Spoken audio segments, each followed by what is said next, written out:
What's up, everybody? Welcome to Kinda Funny Games Daily for Thursday, October 10th, 2019. I'm one of your hosts, Greg Miller, alongside the former informer, Imran Khan. Howdy, Greg. How you doing? I'm good. How are you? I'm doing okay. Do you miss the jacket? It's very airy. I mean, so we have the fan right here, and every time the fan would just turn your way, it would go Flare out like a cape? Yeah, it was pretty. That was nice, especially in a hot studio. Yeah. Oh yeah, totally. Yeah. Because it gets cooking in here. Mm-hmm. You know better than most. Yeah. But that said, it's also a comical clown jacket. Sure. Yeah. And on me, it was just the funny. I literally had to roll up the thing so I could just use my hands to use the computer. Sorry. Yeah. But you did it. I did it. Now, Barrett. I want to tell you, I'm panicking a little bit here, all right? What's up? I did not bring in Pumpkin. I brought in the pumpkin jacket. I did not bring in Pumpkin the mug. Can you go get me my Pumpkin? Yes. Thank you. I'll dump my coffee into it, all right? Yeah. I swear the show won't progress beyond housekeeping while you're gone. You have to run. Don't run. He's running. Yeah, I saw you in the kitchen earlier. I assumed you were bringing out the mug. It's, you know what I mean? I am off my game today. You saw it when I was back there chilling with you singing Lizzo, and I looked at the clock. I'm like, oh, God, it's 10. It's 9:59 right now. We got to go. That is a very our common kind of funny refrain of how the hell is it already said time? Whatever time it is, yeah, it happens around here. Because there's so much news happening, ladies and gentlemen, like the Blizzard employees walking out, SIE EU having some layoffs and more. Thank you, Barrett. We're going to talk about it all because this is Kinda Funny Games Daily. Each and every weekday on a variety of platforms, we run you through the nerdy video game news you need to know about. If you like that, be part of the show. Patreon.com/kindafunnygames. You can give us your questions, comments, concerns, everything under the video game sun. Then tune in to watch us record the show live on twitch.tv/kindafunnygames. If you're watching live, you have a special job. Go to kindafunny.com/you're wrong and tell us what we screw up as we screw it up so we can set the record straight for everybody watching later on youtube.com/kindafunnygames, roosterteeth.com, and podcast services around the globe. Housekeeping for you. We are headed to EGLX next weekend. Basically, a week from tomorrow. Me, Nick, and Andy are headed over to Toronto. We're going to get in there. You got to drop. They say Toronto weird. We say it Toronto. They're like Toronto. Say it like my run it all together. Yeah. Huh? You say it like my grandparents. See? Monday, Tuesday. Isn't this the whole thing that There's a theory that I'm your time traveling grandpa, right? I'm talking about my other grandparents. Oh, okay, fine. Yeah. Anyways, we'll be in Toronto next weekend, Saturday and Sunday, doing a whole bunch of panels. You can catch us on the Kinda Funny panel. You can catch us at the autograph signing. I don't have details on that. It's not on the site yet. I know what time it is. Yeah. What time is it? It's 12:30 p.m. on Saturday. And then later that day is the Smash Brothers Royal Rumble. That's 7:30. And then There's a trophy. You could win it. And then the next day is the Sunday. Kinda Funny panel. 11 a.m. I'm pretty confident in that. Okay. You guys are doing But the panel on the the last Smash day? Brothers thing and the panel are both Wait, on what does the that mean? main stage. You're going to be hungover as hell. Oh, sure. Yeah. Oh, yeah. okay. That's how it goes. All right. Trust just me. making sure you know. This ain't my first convention, Imran. All right. We'll let you know everything. That's why you do the panel the first day, so you're spry and awake. That's just not, I haven't been spry and awake since 2011. Thank you to our Patreon producers, Blackjack and Mohammed. Today we're brought to you by Hims and Quip, but I'll tell you about that later because it's time to get into what is and forever will be the Roper Report. Time for some news. 7 items on the Roper Report. What the fuck, Greg? A baker's dozen. Christ. Okay. On top of that being this has just been a non-stop week of news where Yes. everything goes the 50-minute mark, the Roper Report. I want to give Barrett a shout out for powering through all his bits with a Pop-Tart in his mouth. Appreciate that. I appreciate that. You didn't choke. You didn't flinch at all. Number one. There was a Blizzard employee walkout yesterday. This is Blake Montgomery at the Daily Beast. A small group of Activision Blizzard employees walked out of work Tuesday afternoon to protest the company's actions against a gamer who expressed support for pro-democracy protesters in Hong Kong during an official live stream. The game publisher behind online multiplayer hits like World of Warcraft and Overwatch banned Hong Kong-based professional Hearthstone player Chung Ing-wei from the game's lucrative Pro League for a year on Tuesday. Chung, who uses the handle Blitzchung, prompted the ban after saying "Liberate Hong Kong, revolution of our times" during an interview about his tournament wins. Blizzard's actions forced him to forfeit $10,000 in prize money he had already won. Quote, "The action Blizzard took against the player was pretty appalling, but not surprising," a longtime Blizzard employee told the Daily Beast. Blizzard makes a lot of money in China, but now the company is in this awkward position where we can't abide by our values. "I'm disappointed," another current Blizzard employee said. "We want people all over the world to play our games, but no action like this can be made with political neutrality." The employees spoke on condition of anonymity for fear of professional consequences. Protesting Blizzard employees from multiple departments gathered at an iconic statue of an orc warrior charging into battle in the center of the company's main campus in Irvine, California, starting around 10 a.m. Pacific time. The demonstrations numbers fluctuated throughout the day. The two employees ranging, that's what it says, from a dozen to 30, and the protesters departed somewhere in the late afternoon. The protesters would have been visible to the executive offices, which overlooked the main plaza, the two employees said.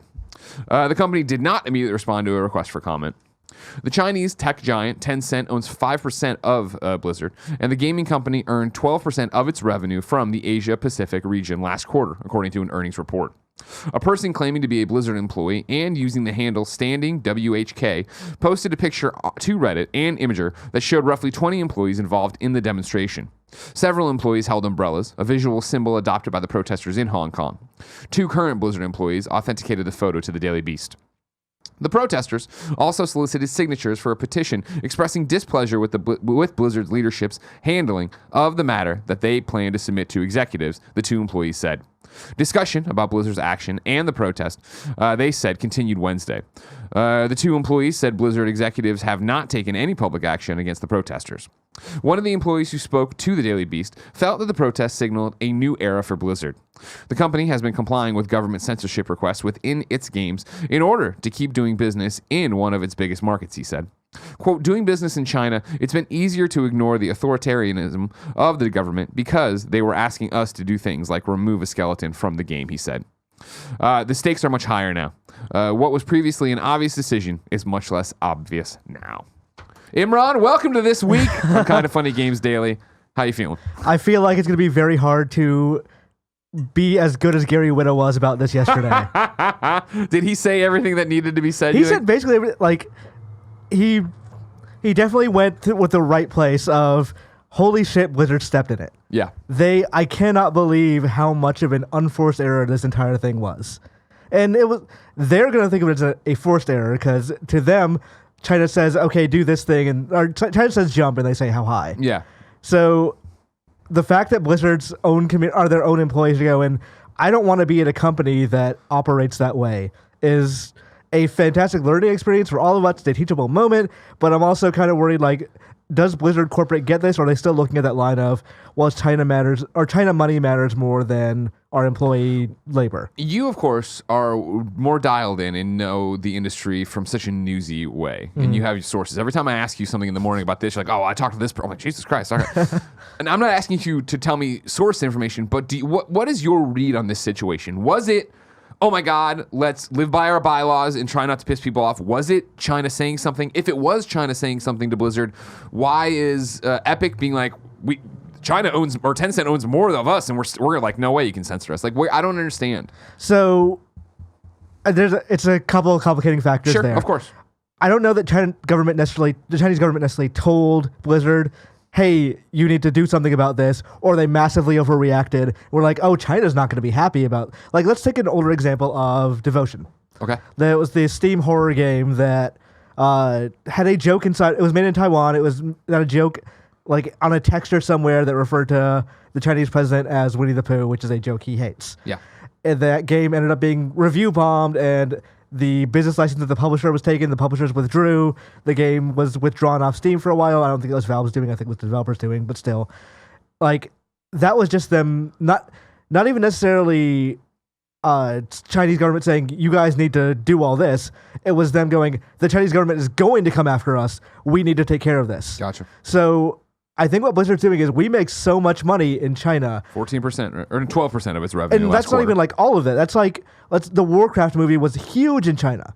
It was, I think it did better there than anywhere else in the world. Okay. Kindoffunny.com/roll. Yeah, but like that, they're looking at stuff like that and thinking, okay, we can't be banned. Let's not piss there. these people off. Yeah, okay. We can't run into a situation where we're not going to be able to sell games for 12, 14 months while they sort this out. Let's try and cut this off. That's maybe an optimistic view of what's going on. Yeah.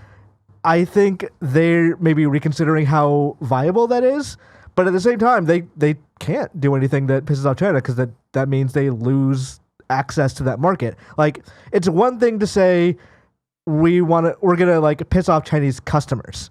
It's another thing to say we're gonna piss off the Chinese government, because at that point you lose tons of money. Like you said, 14% of your total operating revenue. Why Tim Sweeney could say it is because one, he makes more money here than he does in China. Like Epic Games Store, I believe, isn't available there. Okay. Fortnite is popular, but if they cut off Fortnite there, it's still popular in the rest of the world. Sure. Yeah, Like- it's still the biggest game going. Yeah, he will lose some percentage of money, but not that much. Gotcha. If, say, Tencent because Tencent's an investor, not necessarily an owner. Okay. So they're a 40% investor. What they do is they put up that money up front, and then the only reason they would give Epic money now is if they were giving them a short-term loan, which Epic doesn't need because Epic makes a fuck ton of money. So if Tencent withdrew, somebody would like come in and try and like NetEase would come in and say maybe we don't care about the Chinese government, or maybe a Korean company or something like that would come in and just fill that hole themselves. Get those shares. Yeah. Maybe Kind of Funny does it. Yeah. Maybe Seems like this Fortnite yeah. game isn't going anywhere. You know? Yeah, we should totally invest in Epic because Tencent does make a ton of money off that. Off the what's the word I'm looking for? The dividends. It pays dividends for them. Yeah. So Tim Sweeney can go out there and say, I don't care. Like, I'm not going to do anything. If one of our Fortnite players says whatever they want to say, then they're fine. Blizzard is more afraid of losing the market. Gotcha. So if they do like piss off the Chinese government and they do lose access to like Overwatch and StarCraft and all that stuff, then that's such a huge chunk of not only their esports stuff, their actual like game buying revenue, that I could see that also being a danger for employees. The problem isn't necessarily that Blizzard made this terrible decision. Yeah. Which is, I mean, for sure, they made an awful, terrible decision. Almost every party here is in the wrong, except the actual people who are victimized by it. Mm-hmm. The problem is that China knows they can control the message by controlling American corporations. Right. Which is the most fucked up thing about it. Did you see this clip today? We talked about the NBA stuff yesterday, and now this clip getting shared today of this woman asking a question about this to the NBA players, right? And then getting cut off, and it's horrible. I saw somebody talking about like they just said like, or they screamed like pro Hong Kong something during a game, and they got taken away by security. Saw that. Yeah, that was in Philadelphia, I believe. Yeah, and like that, they know they can control the message, and that speaks to how intertwined and entrenched corporations are with the way we perceive media and perceive the world. That they know they can stamp down on news based on how they control corporations. So if they don't want people like saying pro Hong Kong things, they are tap the shoulder of the corporation and go, "Hey, can you deal with this?" Yeah. And then suddenly I guess they're not too into the Streisand effect idea. Yeah, no, apparently not. Yeah. I'm like, honestly, I don't follow Hearthstone. If this guy just said this thing, and it was just that, like nothing happened to him, this would not be a story I would have ever heard. This is what we talked about with Gary yesterday, right? If this is a slap on the wrist, they're like, hey, don't do this. This is, you were taking away this amount of money, whatever. Even if it was one game, okay, would have been weird. That sucks. But like the fact that it's like totally it's happening at the same time as all this NBA stuff. So now you have like two giant fandoms that are suddenly hyper aware of all this shit that's happening. And they're taking a bullet that like we're gonna see also in the future controversy about, say, Valve, because Valve has just, I think 3 months ago, announced their plans to launch Steam in China officially. Like people have been getting it through VPNs for a while, but this is like an official thing. So they have to just keep their heads down and hope that no controversy happens over the next 3 months. They got to pick a. There's no way it will. Yeah, like if a game comes out that pisses off China and China says, "Hey, Valve, remove this," what's going to happen? Yeah. Are they going to hope that like the developer just takes care of it again, like Devotion? Yeah. It is a mess, and I think Blizzard's executives are sitting in their whatever ivory tower, like waiting for one line to cross the other line. And if the American protest or whatever, an American boycott or like a deletion accounts happen so much that like our wallet overtakes China's wallet, then they're going to, reverse the decision. I don't think they have a good option aside from that. Well, I have questions about all that. Lee Pollero wrote in to patreon.com/kindoffunnygames, just like you can. It says, people are talking about BlizzCon, but Overwatch for Switch comes out before that. How do you think this will affect sales of Overwatch Switch? We are always told to vote with our wallet, but do you think this port will fall flat in part due to this Blizzard fiasco? Thank you for your insight, Lee. So I was talking to a friend yesterday, She works at Nintendo's customer service as one of the people who like answers the phones. Sure. Yeah. So she was telling me we've had a surprising number of people canceling Overwatch today, and I think she's not as keyed in. So she's like, "What do you think that reason is? Like, is it a cross progression or whatever?" I was like, "Did you not hear about the Hong Kong thing?" So when I posted on Twitter, I got a bunch of people saying like, "Yeah, I just canceled my thing too," and I don't know that the port's gonna fall flat. Boycotts historically, it's difficult to get a beat of how much a boycott affects things, especially if you're not like this person was not keyed into the news. Yeah, that's the problem. How many people play Overwatch and enjoy Overwatch and have no idea who makes Overwatch and don't think about it on that level? I bet maybe like 5% of the people who watch the direct know what happened here and want to do something affecting it. And I've also had people tweeting at me saying like, I love Overwatch and I'm just going to compartmentalize this. Like, I don't want to think about Blizzard being bad because I want to play this game on the go. Right. And like, honestly, I don't hate that. I'm not going to be angry at somebody for that kind of mentality because we all do that sort of thing. There are things, I love Nintendo and Nintendo's done shit that I'm like, this is worthy of like criticizing them to the point of not buying their games. Sure. But I still have to rationalize and compartmentalize, and we're all kind of hypocrites that way. Yeah. But that's fine because you can't really live your life. Like, I bet you I would find, if I looked on my iPhone for things that Apple has done, I will find numerous, like their taxes, their human rights abuses in China, stuff like that. Well, that's the thing you're talking about, like using your iPhone, right? Like yesterday was another one where it got shut, and it was talking, and Gary mentioned it too, like taking the Taiwanese flag out of the Apple emojis and all this stuff. Like, it's happening in other places. Maybe not as severely. Maybe it depends on, I mean, it's a slippery slope. Once you make one concession, where does the concession end? Yeah. And I had a conversation with a friend yesterday, who is a huge, huge Hearthstone fan. Like, it's pretty much the only game he plays anymore. And he was saying, like, I have to rationalize and compartmentalize because I tell myself this is Blizzard Esports and not like the rest of the company. Yeah. And I'm like, I've seen you not treat other companies that way. Yeah. I've seen you like boycott Nintendo games because Allison Rapp got fired. Sure. Like, what do you do? Like, how?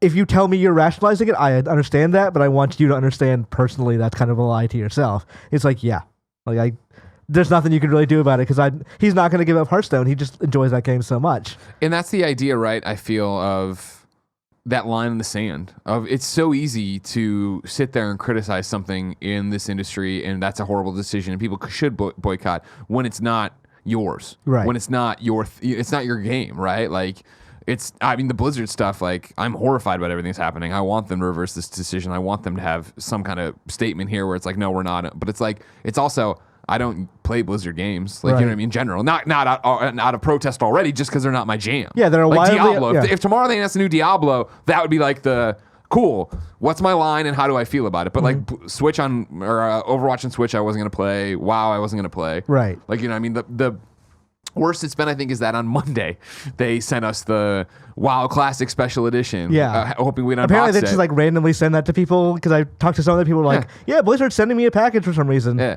exactly. Yeah. And I was like, oh yeah, I mean, we like doing unboxings and seeing cool shit, and we'll give it. And then it was like, it got here Monday. I was like, oh fuck no, I'm not unboxing this. You know what I mean? Not this. Like, you know what I mean? Yeah. Like, unless I can use it, I guess. No, I was talking to someone too. Like, they were saying, oh, we got that like WoW thing, and I was saying, why don't you give it away for Extra Life? And then all the Blizzard stuff happened. So I don't know if they're still doing that. Like, maybe I'll blow over then. But like the answer of, what do you do for like boycotts and stuff like that? Like, boycotts should be a personal thing. Yeah. If you're going in there for the intention of trying to hurt the company's business, that's a noble thing if it's a moral cause, but you shouldn't expect it necessarily. Yeah. Because like, even if there are people canceling Overwatch, who knows if that's actually going to make a dent in Blizzard's, whatever they're operating. It'll be the first test. However, the next one I think will be BlizzCon. Yes. And Borzin00 writes into patreon.com/kindoffunnygames and says, good morning, Greg and Imran. The continued outrage of people at Blizzard is continuing. And with Blizzard stopping account cancellation. That's not a thing, by the way. Yeah, exactly. You and I talked about this earlier, actually. What's the story with that? Because it was that I saw the tweet going around of like, there's they've blocked 4 different ways or to authorize to authenticate your account, and so you can't delete your account, and yada, yada, It's just that their servers and their crap, that right? software sucks ass, yeah. A shoutcaster dropping out of BlizzCon and all related Hearthstone/Blizzard events, and a proposed walkout, which actually happened. I state the question, when will it end? I know saying the right thing now is super important, but I feel that saying nothing is just as bad as saying the wrong thing at this moment. Is there an end in sight for this, or is the 24-hour news cycle going to do its job and just make this disappear? Something I think Blizzard and Activision want. So, I mean, when it refers to like BlizzCon, I do think there will be outrage at BlizzCon. This could not have been worse time for them. The only way it could have been worse is if BlizzCon was next week. Yeah. The fact that you have a couple weeks for something to happen, to people to simmer down, for Blizzard to say something to kind of make it okay. Yeah. Which I don't think they will. I don't think there's a way I mean, the only way they could do it is they could reverse it and like we could say make a new policy that esports people can say whatever they want. We're not going to worry so much about what the market might do in another area. Sure. But I do. And then have Blitzchung open the conference. Why not? Lights go up, curtain goes up, and he's there, and then it'd be like fucking outrage. And he has a sign, he has a shirt, whatever. Yeah, if it's like they want me to, have an outreach program for people like in China, or like they want me to just do whatever I want. Yeah, they're giving me back my money. Maybe I'm not going to play Hearthstone anymore because this is a bad experience. Yeah. But like it would actually be good if they involved him in these things. Yeah. That said, I've been hearing for a long time that like this BlizzCon is supposed to be the make good for last year's. Right. That like this year Diablo Mobile. yeah, when they said the infamous like don't you all you guys have phones, I always thought the reaction was a little overblown to that. Yeah. That like maybe people didn't need to be pissy So about mean. it. Yeah. The guy who got up in the Q&A is just an April Fool's Day joke. I was like, oh, yeah, that's really mean. Like they were trying their best with the tools they had available to them. Yeah. But this year I think that like that level of rage is kind of warranted. Yeah. The question is, are they going to be able to maintain that rage if, say, Diablo 4 gets announced, if Overwatch 2 gets announced, whatever? Yeah. Like, if this is their Sony E3 of Dreams conference style thing, is the audience going to be like, no, we're still pissed at you? Yeah. Like, through the opening keynote and through the conferences, like, are they going to trot the Blizzard founders up there to say, no, we still believe in Blizzard? Or are they going to, like, what are they going to do? Are they going to have that, like, opening video package of, here's all the employees that you should not get mad at? Yeah. Like, this Blizzard is more than just an executive team. Here's the people that, like, Bethesda always does that of, like, I have 2 kids. Yeah, I love working at Bethesda. I used to play Elder Scrolls, and now I work on it and all that jazz. Please don't be mad at us about Fallout 70, that sort of thing. Yeah. Are they going to be able to do that? And I'm curious, because, like you said, there's a number of weeks until BlizzCon. Right. What can Blizzard do in that time to defuse this bomb? Yeah. Are they going to be able to do it with, like, whatever is available to them? And once they get to BlizzCon and they start announcing products people want, is there enough rage in the Blizzard audience, or is it too bought in? Are they gonna fanboyism is not a bad thing necessarily. It's it's fun. Being hyped for things is fun. I lose my mind at Nintendo Directs. I lose my mind. It's like Sony E3s, all that stuff. But video games are increasingly intersecting with moral quandaries. Yeah. And this is real life keeps bumping up to our hobby. Yeah. Which is, if this happened 20, 30 years ago, like, it wouldn't be, because honestly, we wouldn't care about it. We wouldn't have it, like, we wouldn't have the internet to tell us. I was going to say, the news wouldn't have spread, right? Maybe I'd get an EGM or Game Informer article, like, in a month and a half, 2 months. Yeah. Then I would know, but BlizzCon would be over. It would be a small box in, like, the letter to the editor section of GamePro. Yeah. And I hope this will be, like, this is the first big test of this kind of thing. Yeah. Sirens are going to be on our end in a second. I wonder if people are going to be able to hold the line. Yeah, it's a big question. And that's what I get lost in, thinking about BlizzCon being so far away. Because I know it doesn't seem like that much time, but there's still so much time where Blizzard is going to have to say something, right? Yeah. I think it was Eurogamer today, maybe somebody else, I think it was Eurogamer, had a thing that, like, basically a company spokesperson told them, like, they're trying to figure out what to say. But it wasn't a direct quote, it wasn't a statement, so they didn't make the report, because I knew it would just come up in a conversation this way. Yeah. I mean, Borza mentions the 24-hour news cycle. I was surprised when we came in today and we're still talking about Blizzard. Yeah. Because it feels kind of like that should have passed. Yeah. Just like it from a news perspective of, wow, a third-day story on a video game thing is insane. Yeah. I remember I emailed THQ Nordic, and I emailed their partners about the HN thing a few months ago, before I got let go. Yeah. And one of the guys I talked to was like, it was months ago. Let it go. Like, really? That was their response? That was their response. Jesus. And like I've talked to other like reporters that have done the same thing, and like their partners have said the same thing. Yeah. This isn't a story anymore. It's over. That's why this one's so interesting, because I feel like it's so different. Yeah. You know what I mean? I feel like, again, I don't know if you mentioned you heard yesterday's show, right? Like, I feel like when the boycotts usually come around, right, it's for something goofy. Oh, they're only on Epic Games Store. Oh, it's a thing that you're angry about, but you're not mad about. Like, this isn't like, I mean, we're talking about human rights and freedom here. We're talking about something so much bigger than video games and where they're sold, right? Yeah. In the fact that, like, again, this Blitzchung is being silenced when he's trying to speak out for his homeland, and it is this American backlash from it where we're supposed to be the ones who are supposed to be. It's going so far beyond Blizzard values into what we think of ourselves as Americans and what we've done, what as the country's done for so long and what we pride ourselves on. Yeah. And so to see that stepped on, that's where I think so many people are getting riled up about it. I will say, and this is probably a very controversial thing, and this should not be taken as any kind of defense of Blizzard or the Chinese government or anything. Oh man, get everybody crack your knuckles and get your Reset Era thread ready for whatever Imran's about to say. This is a thing that I've noticed, like with Epic and with Tencent, with like goes back to like Ellen Powell and the Reddit stuff and like Tencent investing in Reddit. There is a segment of the audience that does not really care that much about Hong Kong protests and pro-democracy things and uses these kind of things as a vicious kind of Orientalism of just saying, well, I don't like China. So this thing that's like speaks bad about China is a thing I'm going to get angry about. And that's been very obvious in internet discussions for a while. And I just want to say, like, if that's your reasoning, if that's why you're coming into it, because I've noticed like there have been some people praising some kind of alt-right assholes on the internet that have been like, maybe they work for Blizzard and now they're talking bad about Blizzard or whatever. And they're saying, well, now they finally seen the light because they're saying bad things about this thing. Like, no, they're just assholes. Like, they're xenophobic assholes. And that's why they're getting involved in this. I'd say this is a complicated subject that involves a lot of things, but we don't necessarily need to embrace the bad side of it too, just because they're on our side. I got you. Like, criticize Blizzard please criticize Blizzard, criticize the Chinese government, but leave, like, when you recognize someone is doing this as a bad faith argument, excise them from the conversation. Okay. Well said. Thank you, Imran. I don't know who we're talking about. Tell me later. So that answered Borson's question. Some you're wrongs. Actually, I know you were right in here. Lord of Pwn says the World of Warcraft movie made more than $225 million in China. Worldwide, it made more than $439 million. Domestically, only made $47 million.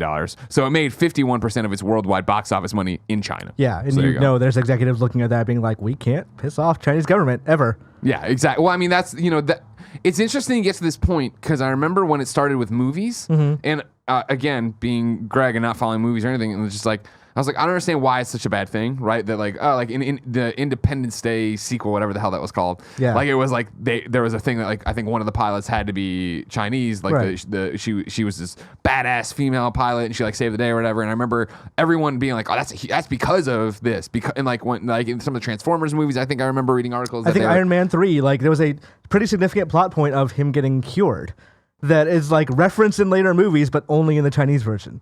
Oh.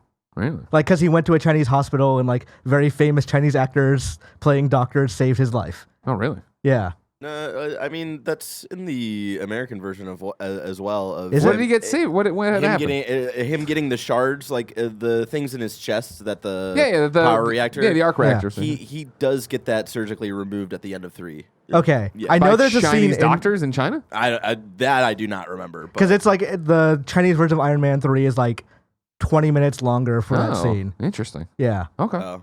Yeah, that scene in the American version of the movie. This is like, the end while he's talking, like, right? Yeah, it's like a yeah. minute maybe. Yeah, okay. But yeah, that's like they've been doing regional cuts for a while, so I kind of wonder like, is Disney has the power to just go, we'll make different movies for China. Does like I think Blizzard also has that kind of power to go like, we should not be afraid of pissing off China, but we'll see if they have that mental fortitude. Is there an answer here, Imran, where they just make patches and different versions of the game for China? So that's not the worry. Is not necessarily like they do that essentially. Like they remove skeletons for China. Yeah, like from the floor or whatever. Yeah. Like we're talking about. Yeah. But like the problem is that they don't want to get pushed out of the market, and like we go back to Devotion. China was so pissed off about that, they took the business license from one of the publishers. They say it's unrelated, but obviously it's related. Sure. Yeah. So like Blizzard doesn't want to run into a situation where they just can't sell games, or China has wrapped up in their bureaucracy for 12, 14 months, and they lose a significant amount of revenue during that time. Gotcha. And that's what kind of happened with Tencent, right? Remember earlier in the year, or late last year, earlier this year, where they couldn't sell games in China for a while. They right? couldn't sell. I don't recall if that was the exact same. I know there was a thing where they couldn't sell PUBG, and it took so long for PUBG to get approved for mobile devices. Yeah. That they just made a new game that looks like PUBG, but it's like he was far closer to China, and it became a very like pro-army, pro-nationalism kind of game. Gotcha. All right. Nanobiologist has 2 in here. Apple today removed an app from the Hong Kong App Store that was used by protesters to track police movement. Is that still the case? Because I know they removed one and then they ended up putting it back. No, okay. I don't know if that's the same app or a different one. Of course, yeah. There's no citation here, no article. He just says that they said it was due to the app being used to bully and hurt civilians. And then he also says the WoW 15th Anniversary Collector's Edition was just released. I didn't know there was a WoW Classic Special Edition. Again, if you didn't get tipped off when I was talking about it, I don't play WoW, so I don't really know what I got over there. And then when everything went to shit, I was like, well, fuck these guys. Red plays WoW, and she tells me about it, and I'm like, I don't know anything you're talking about. Exactly. Well, there's a Grimlock and there's an Orc over there. I don't know. Number 2. We're going to talk about some layoffs at Sony Interactive Entertainment EU. This is Rebekah Valentine over at GamesIndustry.biz. Speak of the devil. Sony Interactive Entertainment's European branch has reportedly laid off dozens amid a multi-division restructuring. GamesIndustry.biz sister site Video Games Chronicle reports that affected divisions included marketing and PR, in addition to layoffs also occurring on the U.S. creative services team, with at least one employee sharing their situation on Twitter. Some employees are being asked to re-interview for former positions. This announcement was made to employees on the same day as a Wired report that shared new details on Sony's upcoming PlayStation 5, including its confirmed name and release window of holiday 2020. Some employees reportedly feel this is a sign of the growing influence of SIE America and the reduced influence on the EU side, with American executives coming to the EU to make the announcement and EU employees not being informed of the Wired article reveals it all. This restructuring appears to be a continuation of the ongoing shift across all of Sony, the effects of which have seen Jim Ryan appointed SIE president and CEO earlier this year, and former SIE Worldwide Studio chairman Sean Layden departing the company unexpectedly at the start of this month. GamesIndustry.biz has reached out to Sony for comment, though VGC notes that Sony declined to comment on the news. What's happening, Imran? They're correct. Like the employees who think this is an issue of America getting more influence and Europe not like getting less influence, they're obviously right. I don't know if that caused the layoffs. Yeah. But there are like Sony said this is redundancy. Exactly. Which meant like they have people in the American branch that do this job that don't necessarily need them in the European branch.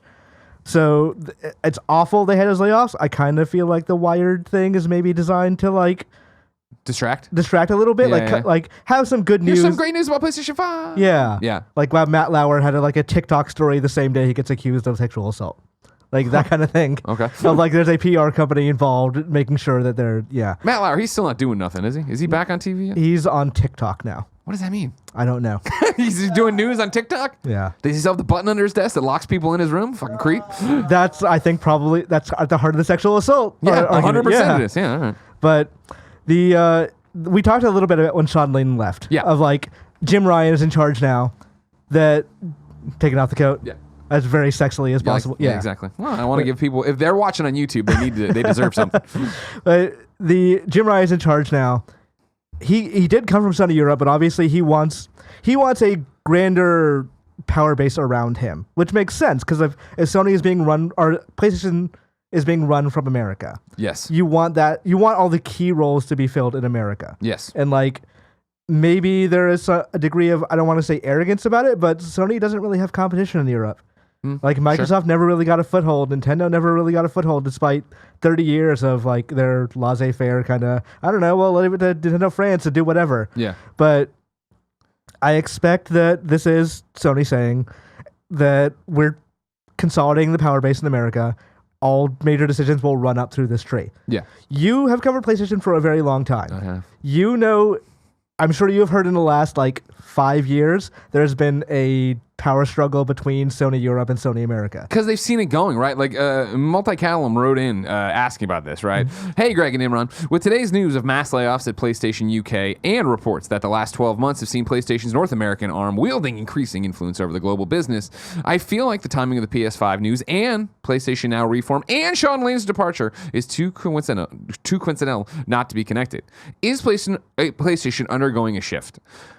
My response is no. It shifted in 2016. Like, this is stuff I've been expecting for the longest time. From the Wikipedia, right? On January 26, 2016, Sony announced that effective April 1st, 2016, Sony Computer Entertainment and Sony Network Entertainment International will be reorganized and combined into a new company, Sony Interactive Entertainment.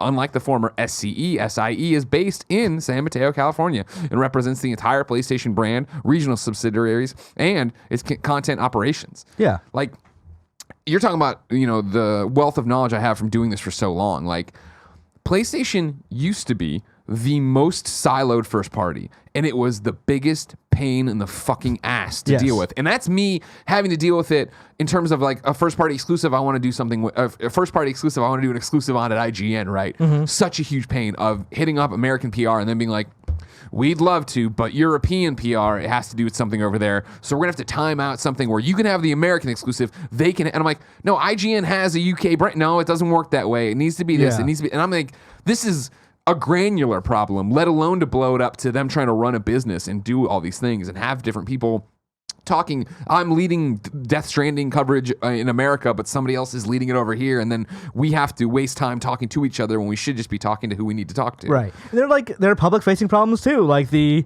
Sony Europe, Sony America thing was the result of that was the weird things with trade shows and where they're having press conferences. So like Sony America was trying to push PSX because it's in their backyard. They want it to be a bigger show. Meanwhile, Sony Europe's like, what about Paris Game Week, bitches?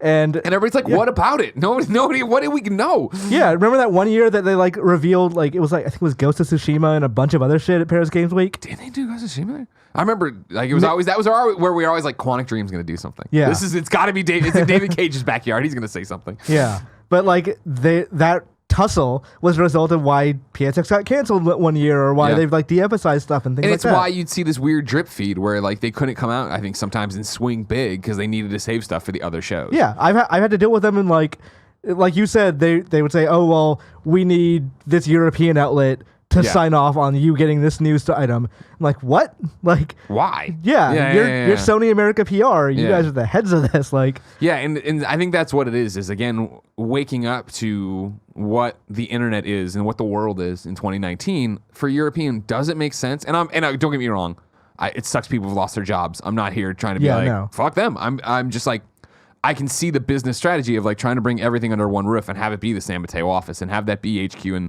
mother base, and that is where I'm sure the team in America can do the EU stuff they need to do too in terms of marketing, in terms of this. Now, granted, of course, there's regional things, smaller outlets, it's more work for everybody. I don't know, but you figure that somebody has to have their eye on the ball for what's going on over there. And like Jim Ryan was head of Sony Europe. So if anyone realizes how fractured that is, when he comes to head over PlayStation Worldwide, like the entire division for PlayStation consoles, he is going to change things so it becomes less fractured.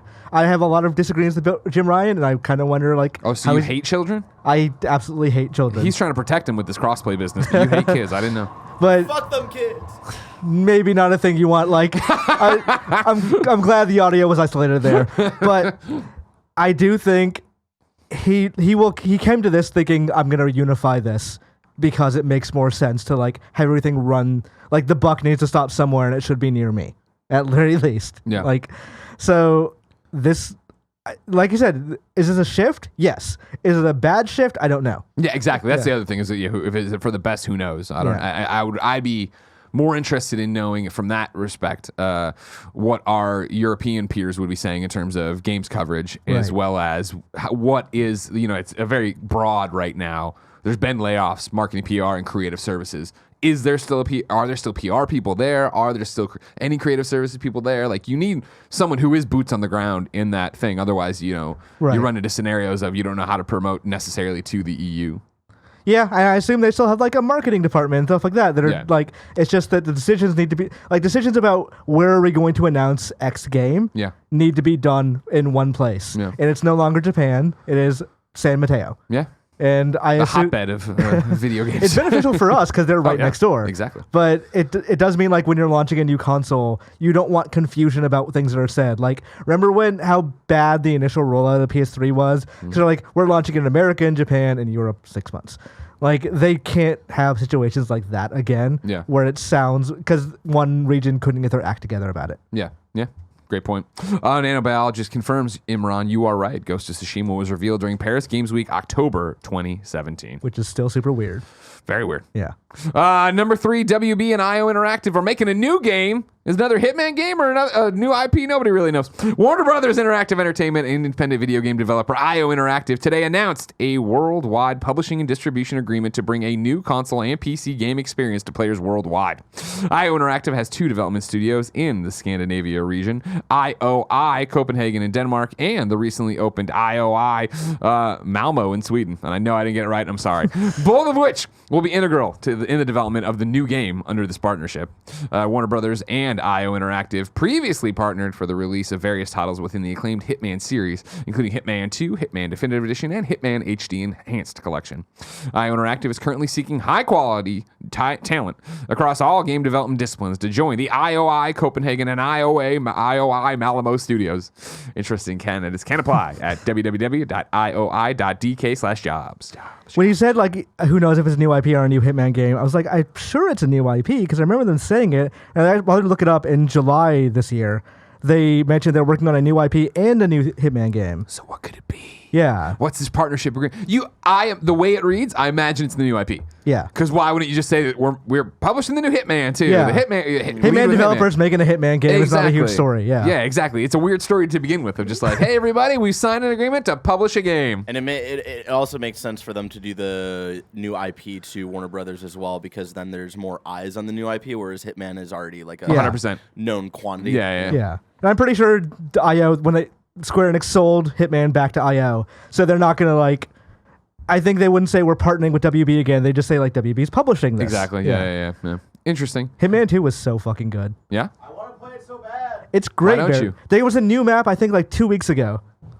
What's your excuse? You're playing like freaking 90-year-old Zelda games. Why can't you play Hitman 2? Because Zelda's a classic, and I love it. Oh, so you're much. saying Hitman 2 isn't a classic, huh? I mean, it might be a modern classic. I don't know. I haven't played it yet. I would actually say Hitman 2016 is a modern classic. Damn. I don't know how I feel about 2 is very similar, so I kind of take them as the same game. Hitman 1, or like the Hitman from a couple of years ago, that was a PS Plus game at one point, right? Yes, the first season was PS Plus. I think I might have. You redeemed it? Good job. I think I redeemed it, but I'm not I don't like sure. that you think you should know that. You know what I mean? It costs you nothing. You have 30 days to go in there and just redeem these I games. know, you that's really hard, though. Really not. Right Honestly, there. I don't know On the the last time I've PS4. redeemed a PS. Oh, Darksiders was I think Definitive Edition.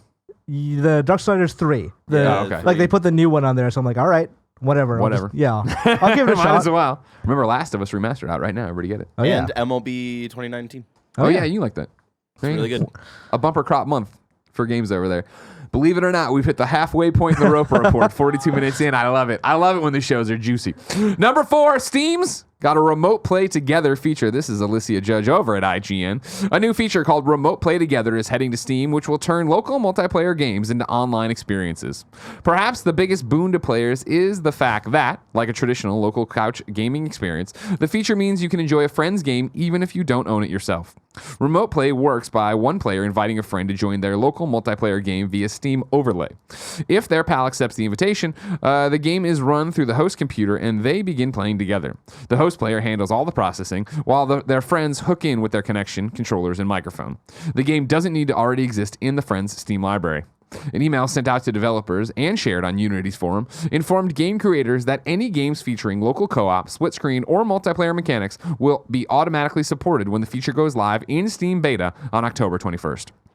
Quote, this feature is designed to add value to multiplayer games which do not already have native online capability, reads the email. It will soon be enjoyed among friends online using Remote Play Together beta, enabling fans to introduce your local multiplayer game to new audiences. Note that multiplayer games which are not explicitly designed for local play are still best enjoyed using the game's built-in online system, end quote. This is really exciting. When I saw this last night, I was making a mental list of games I want to play. You want to jump in and play with people? Yeah, like River City Girls is a good example. Uh-huh. That game came out recently, and I'm like, oh, I can't wait to play this with because you need a certain aesthetic, a friend with that has an aesthetic for that kind of game. Sure. Like you don't want to just play with someone who's kind of barely interested in it, or doesn't think it's like that kind of anime fighter brawler thing is cool. Yeah. So I played it with a friend at PAX. Like, oh yeah, when this comes out, we should totally play it because we don't live near each other. Uh-huh. And when I found out it was local only, I was like, oh, this is a bummer. Wah, wah. So the second I found out this news last night, I tweeted the friend fuck yeah, River City Girls, I'm going to play this now. Like I can't. This is exciting. I'm very curious how it works. Yeah. Is somebody playing? Do you think it's going to like be used a lot? Like, you know, it's the whole thing of like PlayStation, one of the PlayStation 4 when they launched, right? Of like, you can pass the controller mode, which is not the same, but similar. And it was like, oh, wow, that's a neat idea that I don't think I'll ever use and I've never ever used. And you know what I mean? Or like the thing where somebody can play for you in a hard part like that. Exactly. No one ever used that. Yeah. And I don't think it'll be used. I think it'll be used in a scant few cases. I imagine what they're doing is they're like somebody gets a streaming version of the game. I don't know for sure like how they're actually going to do it. Like, because they didn't actually detail the technology behind it. Yeah. But if that's the case, then it's not going to be like great. Like, who knows how Steam's cloud service is, or does somebody have to own the game to play it, or is it connecting like NES emulators used to do?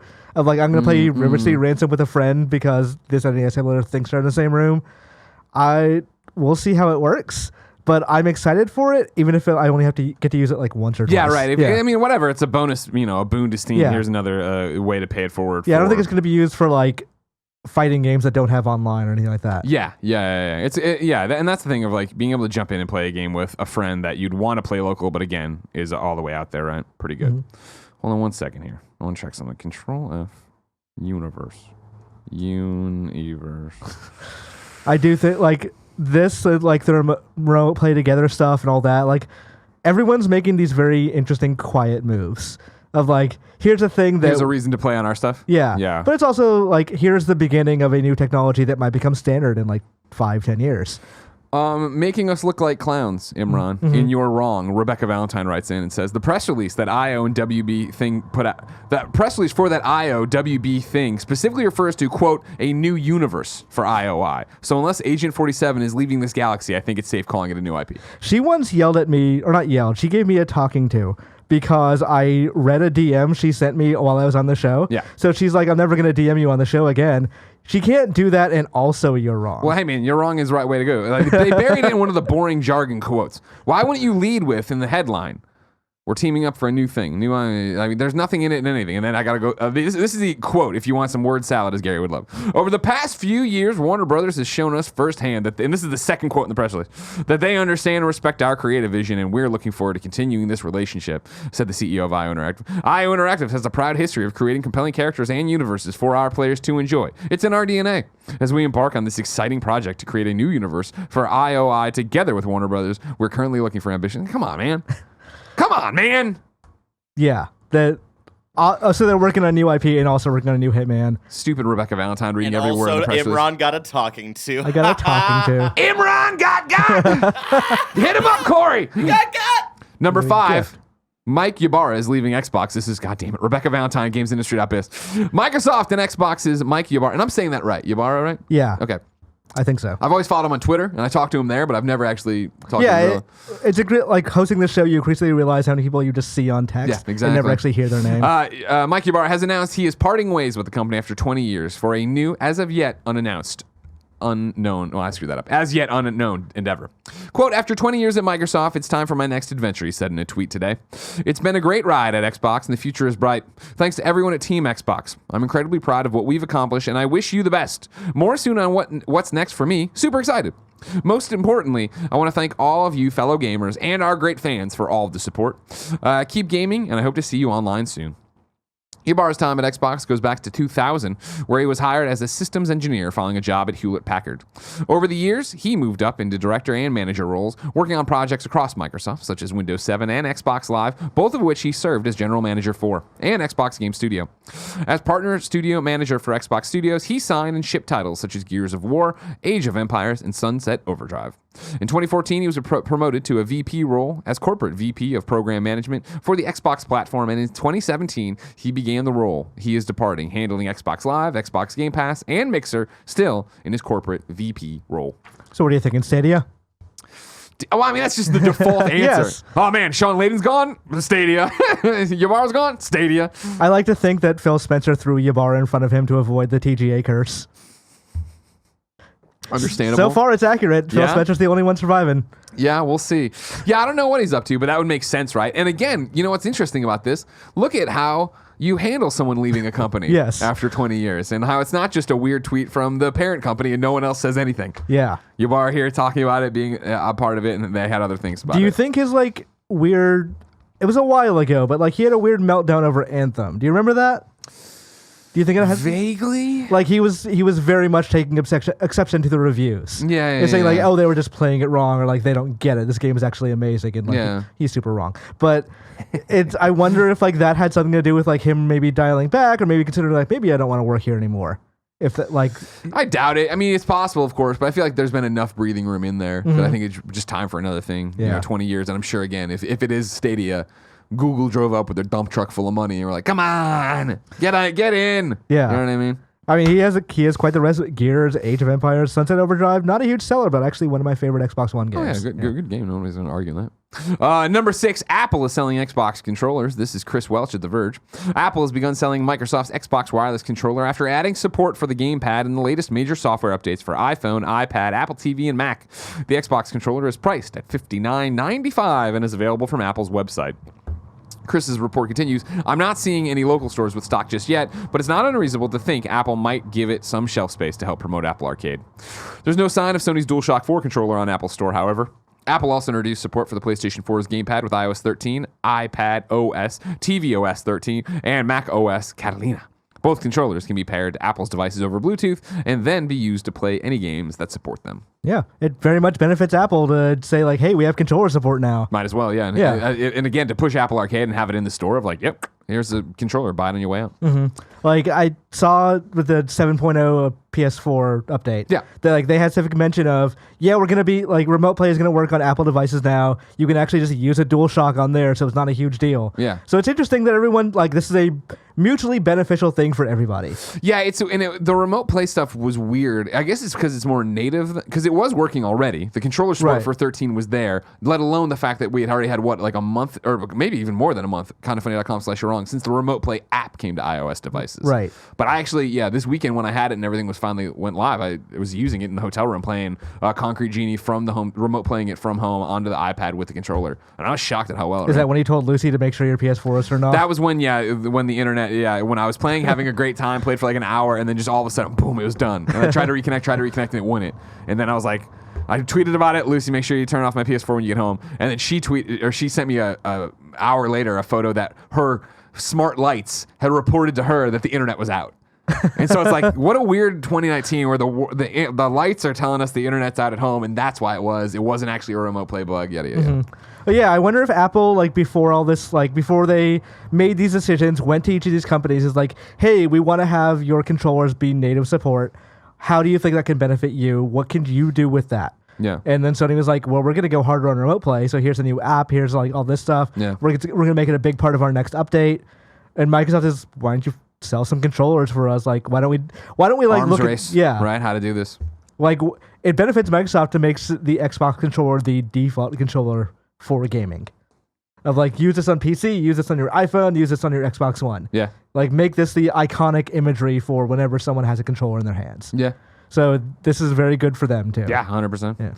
And then finally on the Roper Report, there's a new video game mental health charity launching today. Safe in Our World, www.safeinourworld.org. A new mental health charity for the video games industry launches today on World Mental Health Day with the aim of raising awareness of mental health issues among gamers and creators and affecting positive change within the video game industry. Excuse me. With over 50% of the world's population playing video games and 1 in 4 people globally affected by mental health issues, the task ahead is daunting, but Safe in Our World will drive forward initiatives to support and help players around the world. You can find out more, ladies and gentlemen, at safeinourworld.org. They actually have a game called Fracture Minds out launching soon on digital platforms, PC, Xbox One, PlayStation 4, and Switch. It'll cost $2. It's actually this girl, Emily, made it. She's a 17-year-old. She won a BAFTA through it and stuff. Neat. Very interesting. You can find all about it at safeinyourworld.org. But, Imran Khan, I am excited to see what the trophies are for Fractured Mind. But that is still so far away. If I wanted something more immediate, say what came to the mom and grab shops today, where would I go? The official list of upcoming software across each and every platform as listed by the Kind of Funny Games Daily Show hosts each and every weekday. Yeah. Games and lists today are brought to you by two sponsors. All right, back to listener. Do you know that I made the mental note when I saw it getting up to 7 stories? I need to move the ads physically. I never moved the ads. Yeah. I had to go flip the pages. You know Yeah, what I no, mean? it's very. The other week I was like, or last week I was like, oh, I don't need to remember or write down the intro this time. Yeah. I'm good. I've memorized at this point. Yeah. Then get up there like, oh shit, I forgot all of it. Yeah, it happens. Yeah. Out today, it's a lot. It's Thursday. Spirit Hunter NG on PS4, Switch, Vita, PC. Vita, it lives. Missed Over, PlayStation 4, Switch, PC. We Were Here Together, PC and Mac. A Knight's Quest, PS4, Switch, and PC. River City Melee Match? Mock, I would guess. on PlayStation 4, Switch, and PC. Corpse Party Blood Drive on Switch and PC. Volfaris on Switch and PC. The Bradwell Conspiracy on Switch. Marble in the Wood on Switch. Monochrome Order on Switch. Family Tree on Switch. BB and Tina at the Horse Farm on Switch. BB and Tina at the Horse Farm. I can't wait. Duped on Switch. Secret Files, Sam Peters on Switch. Contraptions on Switch. Pocket Stables on Switch. Queen's Quest 4, Sacred Truce on Switch. Midnight Evil, Switch. Little Briar Rose, Switch. Radio Commander on PC. Skyus on PC. Bewitched on PC. MMX, Otherworld Mystery Expanded Edition on PC. Alive to Survive, Tales from the Zombie Apocalypse on PC and Mac. In Search of a Home on PC. Death in the Water in PC. In Between, the unique puzzle platformer from Gently Mad is available now on the PlayStation Store. And then the Old School RPG Bundle is releasing today on Nintendo Switch. Plug-in Digital is proud of its collaboration with Behold Studios to join Chroma Squad and Knights of Pen and Paper series together for an exclusive bundle. Also, the players who already own one of these games get 25% off. Barrett has for me the trailer for BB and Tina at the Horse Farm.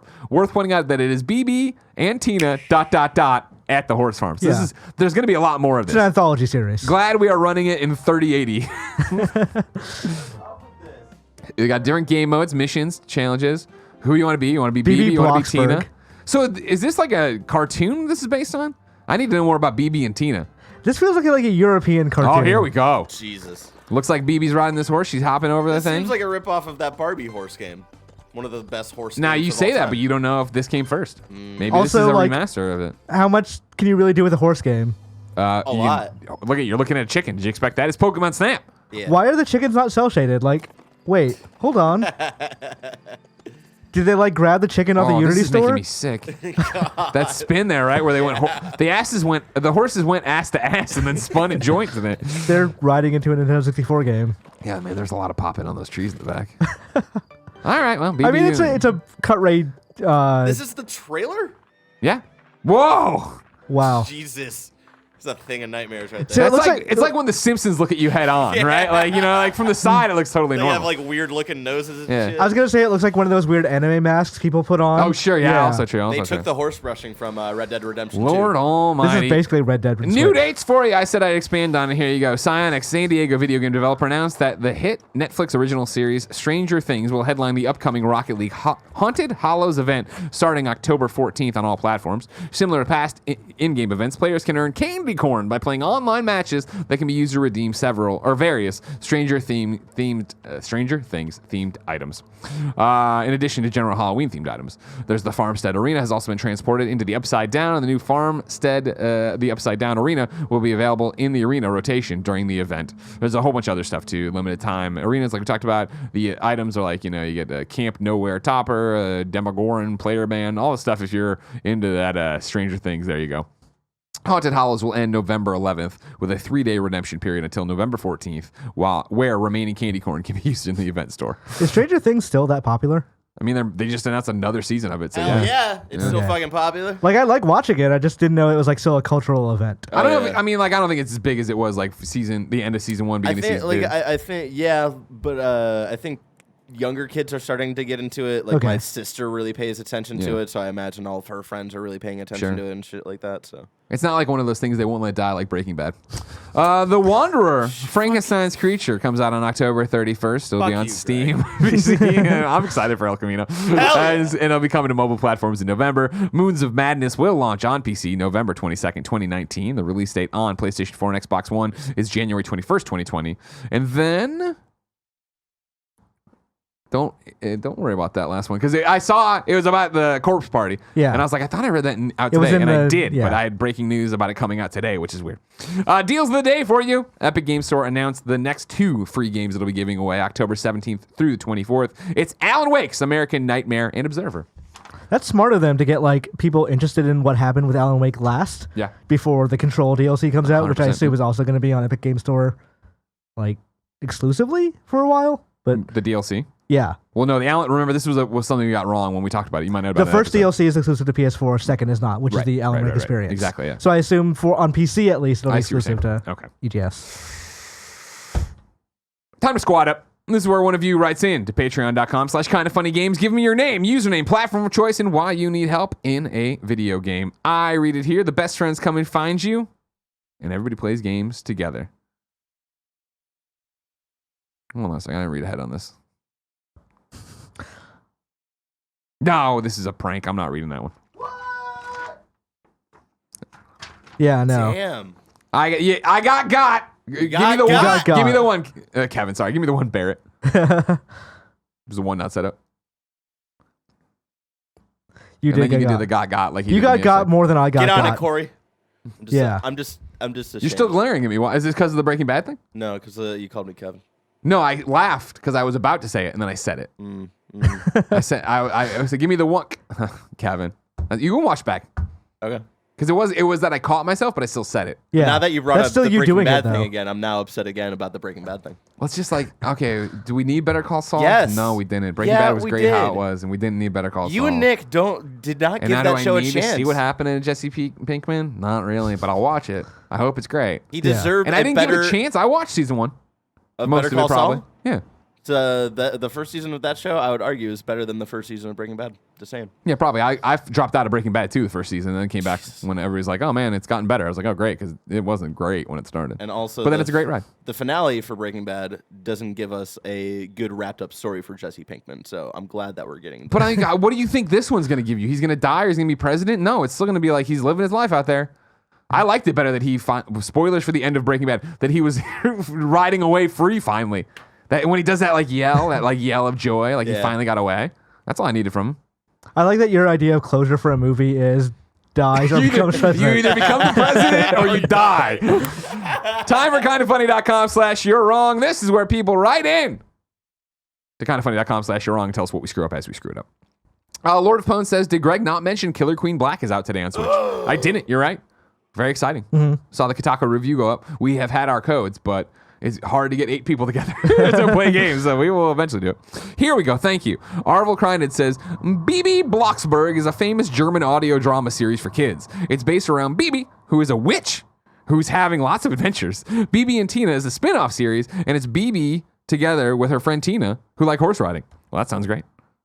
Man, and then Paperboy wrote in to tell us about Bibi Blocksberg as well.